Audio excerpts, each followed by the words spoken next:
ወአልቢሱሁ ሚነል ጀና ከጀነት የሆነ ልብስንም አልብሱ ባቢን ሚን ቀብሪሂ ዐለል ጀነቲ ከጀነት ጀምሮ እስከ መቃብሩ ያለው በር ይከፈትለታል። ያ ውስጥ ተልኮ የነበረው ሰውዬ ማን ነው ተብሎ ይጠየቃል። ፊሂ በውስጡ ያለው ሁሉ እውነትና አረጋጋጭ ሆኖ አገኘሁት ብሎ መልስ ይሰጣል። ረዋሁ አሕመድ ወአቡ ዳውድ ኢማሙ አሕመድ በሙስነዳቸው አቡ ዳውድ በሱነናቸው የዘገቡት ነው ማለት ነው። ስለዚህ ከዚህ ሐዲስ ተነስተን ፈመን ቀረአ ኪታበላህ የአላህን መጽሐፍ በትክክልም ቁርአንን ያነበበ ሰው ዐረፈ አነ ረበሁላህ ጌታው አላህ መሆኑን በሚገባ ያውቃል። ቃለ አላሁ ፊ ሱረቲል አዕራፍ አላህ በሱረቱል አዕራፍ ቁጥር 54 ላይ ኢነ ረበኩሙላህ የእናንተ ጌታችሁ ማን ነው ይላል አላህ። እንደዚሁም በሱረቱ ዩኑስ ቁጥር 32 ምንድን ነው የሚለው? ሱረቱ ዩኑስ ቁጥር 32 ፈዛሊኩሙላሁ ረቡኩሙል ሐቅ ይሃችሁ የእናንተ እውነተኛ ጌታችሁ አላህ ነው ስለሚል ማለት ነው። ወመን ቀረአ ኪታበላህ ዐረፈ አነ ዲነሁል ኢስላም አሁንም የአላህን መጽሐፍ ቁርአንን ያነበበ ሰው ሊከተለው የሚገባ እውነተኛ ሃይማኖት ዲኑ እስልምና ብቻ መሆኑን ያውቃል። አላህ ምን ስላለ በሱረቱ አሊ ዒምራን ኢነ ዲነ ዒንደላህ አልኢስላም እኔ ዘንድ እውነተኛ ሃይማኖት ማለት እስልምና ብቻ ነው ብሎ ስለተናገረ። ወመን ቀረአ ኪታበላህ ዐረፈ ቢአነ ሙሐመድ ኢብን ዐብድላህ ሁወ ረሱሉላህ ሰለላሁ ዐለይሂ ወሰለም የአላህን መጽሐፍ ቁርአንን ያነበበ ሰው ነቢ ሙሐመድ ዐለይሂ ሰላቱ ወሰላም የአላህ ባሪያና መልእክተኛ መሆናቸውን ያውቃል። አላህ በሱረቱል ፈትሕ ላይ ምን ስላለ? ሙሐመዱን ረሱሉላህ ሙሐመድ የአላህ መልእክተኛ ነው ስላለ። ፈኢዛ አጃበ ዐላ ሃዚሂል አስኢለቲ ታዲያ ይህ ሙእሚን ቀብር ላይ ለእነዚህ ሶስት ጥያቄዎች አራተኛውንም አንድ ላይ በማድረግ በዚህ ማስረጃ መልስ የሰጠ ጊዜ አመረ አላሁ ቢኢዕላኒ ነጃሂሂ ከጌታው ቁጣና ቅጣት ነጃ የወጣ የዳነ መሆኑን አላህ ያሳውቀዋል።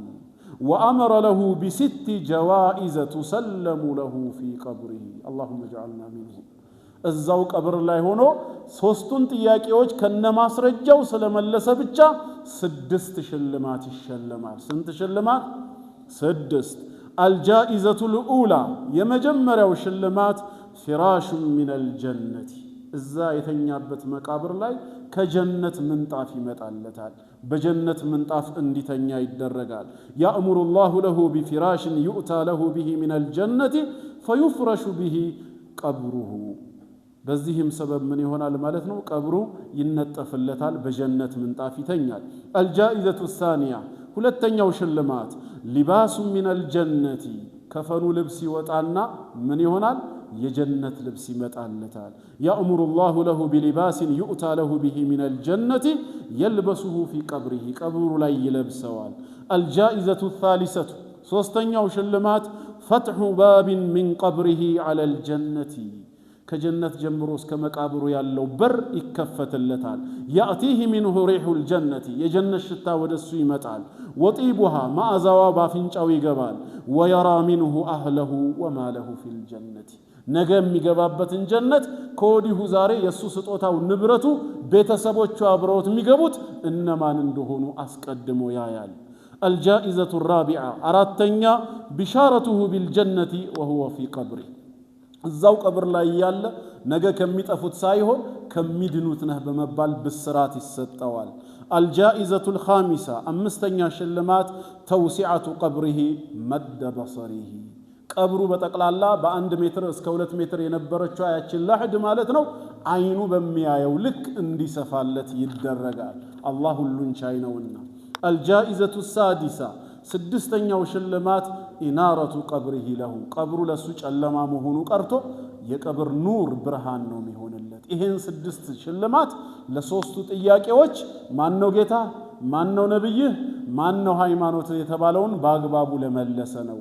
ለሽልማቱስ ምን ደሊል አለው? ልክ ለጥያቄው ከሐዲስ እንደመጣው ከተባለ እዛው ላይ ይቀጥላል። አኒል በራእ ኢብኑ ዓዚብ ረዲየላሁ ዐንሁ አነ ነብይ ሰለላሁ ዐለይሂ ወሰለም ቃል ፈየቁላኒ ለሁ ወማ ዒልሙክ ምንድን ነበር እውቀትህ ብለው ይጠይቁታል ብለናል።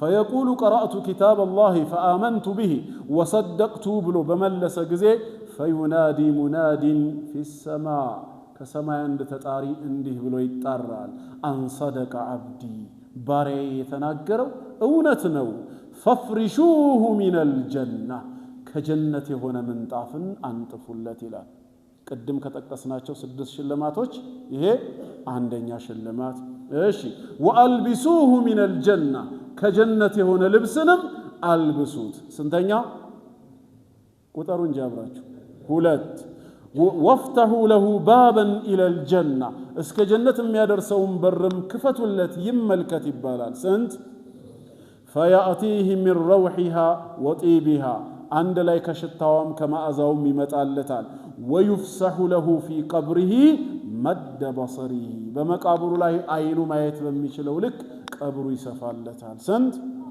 4 ሁለቱስ وللترمذي إمام الترمذي بسنناتشو اندزقبت عن أبي هريرة رضي الله عنه كأبي هريرة عند تلالفو من تجمار يال ثم ينور له فيه كزام كبرو كجلما يلك برهان يميهون اللات سنتونا أمس ويأتيه رجل حسن الوجه ፊቱ በጣም ያማረ ሰው ይመጣል እሱ ጋር ሐሰኑ الثياب ልብሱ በጣም ያማረ የሆነ ሰው طيب الريح ማዕዛው ሽታው የሚስብ የሚያውድ የሆነ ሰው ይመጣል ወደሱ فيقول ይለዋል ለዚህ ለሟች አብሽር እንኳን ደስ አለ بالذي يسرك በሚያስደስት የብስራት ዜና እንኳን ደስ ያለህ ይለዋል هذا يومك الذي كنت توعد መጀመሪያም በቁርአን በኩል ቃል ሲገባል ተቀጠረው የነበረው ቀን ይሄ ነው ይለዋል فيقول له ሟችም ይለዋል ለዚህ ሰው من انت ማነህ አንተ فوجهك الوجه يجيء بالخير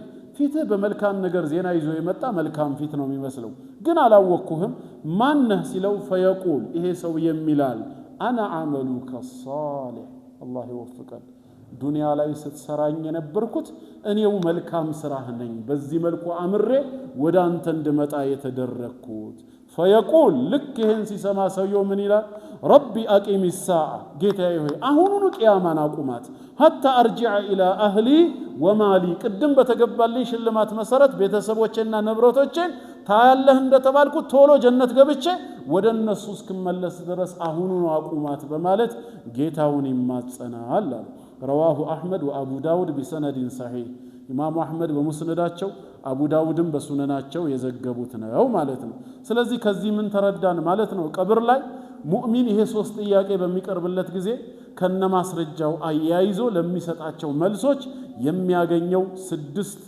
ሽልማቶች ናቸው ማለት ነው ካፊርስ ሐዲሱ ይቀጥላል أن النبي صلى الله عليه وسلم ذكر العبد الكافر إذا دفن في قبره كافرم قبر بقبا ساعات فتعاد روحه في جسده ودسونة روحه تملسالج ويأتيه ملكان فيجلسانه يقولان له ሁለት መላእክቶች ወደሱ ይመጣሉ ያስቀምጡትና ይሉታል ማን ረቡክ ማን ነበር በዱንያ ላይ ያለ ስትገዛው የነበረው ጌታ فيقول ይላል ها لا أدري እንዳህያ ማናፋት ይጀምራል አላውቅም ብሎ ይመልስላቸዋል فيقولان له ما دينك እሺ ሃይማኖት ምን ነበር فيقول ها لا أدري ያናፋል አላውቅም ብሎ ይመልሳል فيقولان له ما هذا الرجل الذي بعث فيكم بنانت وستلك ينبروا ملكتنياوس مان ነው ተብሎ ሲጠየቅ فيقول ها لا أدري አላውቅም ብሎ ለሶስቱም ይመልሳል فينادي مناد من السماء أن كذب ዋሻ ይሄ ባሪያ በመባል ከሰማይም ጥሪ ይመጣለታል فإذا رسب ሰውየው ጥያቄውን የወደቀ ጊዜ أمر الله بإعلان رسوله يودك مهونون እንዲያሳውቁት አላህ ያዛል وأمر له ب40 አራት የውርደት ቅጣትን ያዝለታል ላመነው ስንት ሽልማት 6 ለካደው ደግሞ አራት ቅጣት وما أدراك ما الأربعة شيخ ራሳቸው እነዚህ አራቱ ምን እንደሆነ ምን አሳወቀ الأولى አንደኛው لباس من النار ከዛኛው በተቃራኒ ከእሳት የሆነ ልብስ ይመጣለታል الثانية فتح باب من قبره إلى على النار يأتيه منه حر النار وسمومها ከሱ ጀምሮ እስከ ጀሃነም ድረስ ያለው ደጃፍ ይከፈታል ከእሳት በኩል መርዞቿና ትኩሳት ግለቶቿ ወደሱ እንዲመጡ ይደረጋሉ الثالثة تضيق قبره عليه ቀብር ትጠባዋለች። ያው ሐዲሱ ላይ ኋላ ይብራራል እስከምን ድረስ የሚለው። አራቢዐቱ ቢሻረቱሁ ቢናር ወሁወ ፊ ቀብሪህ ገና ቀብሩ ላይ ያለ ነገ በትንሣኤ ቀን እሳት እንደሚገባ ይነገረዋል። ረሱል ዓለይሂ ሰላቱ ወሰላም ምን አሉ? ፈዩናዲ ሙናዲን ሚነ ሰማዕ አን ከዘበ ፈፍሪሹ ለሁ ሚነ ናር ከእሳት የሆነ ምንጣፍ አንጥፉለት። ስንተኛ ቅጣት? አንድ በሉ። ወፍተሑ ለሁ ባበን ኢለ ናር እስከ ጀሃነም ድረስም በሩን ክፈቱለት። ፈያእቲህ ሚን ሐሪሃ ከሙቀቷ ከግለቷ ይመጣለታል። ወሱሙሚሃ ከመርዞቿም እንዲያገኘው። ስንተኛ ቅጣት? ሁለት። ወዩደይቁ ዐለይህ ቀብሩሁ ቀብሩ ለሱ ትጠብበታለች። ሐታ ተኽተሊፈ ፊህ አድላዑሁ የሰውነት መገጣጠሚያ አጥንቶች ቦታቸውን እስኪቀያየሩ ድረስ ከመጥበብ ብዛት የተነሳ። ስንተኛ? ሶስት። ወያእቲህ ረጁሉን ቀቢሑል ወጅህ አስቀያሚ ፊት ያለው ሰው ይመጣል። ቀቢሑ ሲያብ በጣም መጥፎ አስቀያሚ ልብስ የለበሰ። ሙንቲኑ ሪህ ሽታው በጣም የከፋ የከረፋ የሆነ የሚገማ። ፈየቁል ይለዋል አብሽር ቢለዚ የሱአክ በሚያስከፋህ መጥፎ ዜና እንኳን ደስ አለህ ይለዋል። ከዛም ነቢያችን ሰለላሁ ዐለይሂ ወሰለም ያው ኢነል ዐብደ ኢዛ ውዲዐ ፊ ቀብሪሂ ወተወላ ዐንሁ አስሓቡሁ ብለው ከተቀበረና ባለቤቶቹ ወደ ኋላ ሲመለሱ ሁለት መልአኮች እሱ የጫማቸውን ኮቴ ይሰማል። ሁለት መልአኮች ይመጡና ይጠይቁታል ብሎ ሐዲሱ ይደገማል ማለት ነው። እንዲሁም ለሙናፊቅ የሚቀርብም ጥያቄ አለ በዚሁ መልኩ። እንደዛው ሙናፊቅም ሰሚዕቱ ናሰ ሸይአን የቁሉነ ፈቁልቱሁ ሰዎች ሲሉ ሰማሁኝ እንጂ እኔ ምንም የማውቀው ነገር የለም ያንኑ ተከትያልኩ ሲባል ፈዩቃሉ ላ ደረይተ ወላ ተለይት አላወክ አላነበብክ እንዴ ብለው ከብረት በሆነ መዶሻ አናቱን ይመቱታል። የዛን ጊዜ ሰውና ጂኒ ሲቀር ሌላው ፍጥረት ሁሉ በሚሰማው መልኩ ይጮሃል ነው የተባለው። እና አላኩል ሐል ቀብር ላይ ሊያድነን የሚችለው ለሶስቱ ጥያቄዎች በቂ የሆነ መልስን አዘጋጅተን ስንሄድ ነው። በዚህ ሐዲስ መሰረት መረቡክ ወማ ዲኑክ ወመን ነብዩክ። ታዲያ ምንድነው በቀጣዩ የምንቀራው ኪታብ ሲባል አልኡሱሉ ሰላሳ የሚለው ይሄን ነጥብ መሰረት ያደረገ ነው። አልኡሱሉ ሰላሰቱ ማለት ሶስቱ መሰረቶች ማለት ነው። በአላህ ማንነት በነብዩ መሐመድ ሰለላሁ ዐለይሂ ወሰለም ማንነትና ሃይማኖታችን ዲነል ኢስላም ምን እንደሆነ ማብራሪያ በመስጠት ላይ የተዘጋጀ ኪታብ ነው። እነዚህን ሶስት ጥያቄዎች ደግሞ በአግባቡ አውቀን አምነን መልስ ማዘጋጀት ቅድም በተጠቀሰው ሐዲስ መሰረት ጀነት ለመግባት ብቸኛው ሰበብ ነው። አላህን ከማወቅ መልእክተኛውን ከማወቅ ዲናችንን ከማወቅ የበለጠ ነገር አለ? የለም። ኪታብ አልኡሱሉ ሰላሳም የተዘጋጀው በእነዚህ ሶስት ነጥቦች ዙሪያ ነው። ሌላ ነገር ውስጥ አልገባም። ለጌታቸው በቀን 5 ጊዜ የሚሰግዱ ሙስሊሞችን ካፊር በማድረግ ወይንም ደግሞ ደሙ የተከበረና የተጠበቀ የሆነን የሙስሊም ደም ማፍሰሱ ይበቃል የሚል ሐላል የሚያደርግ ምንም ሽታው የለበትም። መልእክቱ ምንድነው? አላህን እንወቀው ከነስሙ ከነባህሪያቶቹ እሱን በብቸኝነት እንገዛው። ነቢን ሰለላሁ ዐለይሂ ወሰለም ማንነታቸውን እንወቅ፣ እንውደዳቸው፣ እንከተል። ዲነል ኢስላም ሃይማኖታችንን እንወቅ፣ አጥብቀን እንያዘው ነው አጠቃላይ መልእክቱ። ይበልጥ ደግሞ በቦታው ተገኝቶ ኪታቡ ሲቀራ ትርጓሜውም ሲነገረው ምን እየተባለ ነው ብሎ ሰው ሊያውቅና ሊፈርድ ይችላል። ዛሬ በሌሎች ሳምባ የምንተነፍስበት በሌሎች አእምሮ የምናስብበት ወቅት ላይ አይደለንም። መስማት ማገናዘብ እንችላለን። አላህ ለሁላችንም ህሊና ሰጥቶናል። እንደዚሁ ደግሞ ቀኑን ጎዳና የሚመራን ከጥመት የሚጠብቀን ጌታችን እንጂ ሰው ስላልሆነ አላህ ላይ በመወከል እስኪ ምንድነው ይሄ ኪታብ የሚያውጠነጥነው? እውነት ሌሎች እንደሚያወሩት የሙስሊሞችን አንድነት የሚበታትን ለጌታቸው በቀን 5 ጊዜ እየሰገዱ ላኢላሃ ኢላላህ ሙሐመዱር ረሱሉላህ የሚሉትን ከእስልምና የወጡ ካፊር አድርጎ የሚያቀርብ ኪታብ ነው? እንደዚሁ የሙእሚን ክብሩም ደሙም ንብረቱም የተጠበቀ ነው የሚለውን ሐዲስ በመሻር የሙስሊሞችን ደም ለማፍሰስ ሐላል የሚያደርግ ነው ወይስ በተቃራኒው ስለ እስልምና የሚያስተምር ነው? አንድ በአንድ በመስማት መፍረድ ይቻላል። ስለዚህ ኢንሻአላህ አላህ ፍቃዱ ከሆነ ከሳምንት ጀምሮ ካገናኘን በእነዚህ ሶስት ነጥቦች ዙሪያ ጌታህ ማን ነው? የምትከተለው ሃይማኖት ምንድነው? ነብይህ ማን ነው? በሚለው ዙሪያ አላህ እስከፈቀደው ድረስ እንማራለን። አላህ የሳምንት ሰው ይበለን። የዛሬው ትምህርታችን እዚህ ላይ ይበቃል። ወሰላሙ ዐለይኩም ወራህመቱላሂ ወበረካቱ።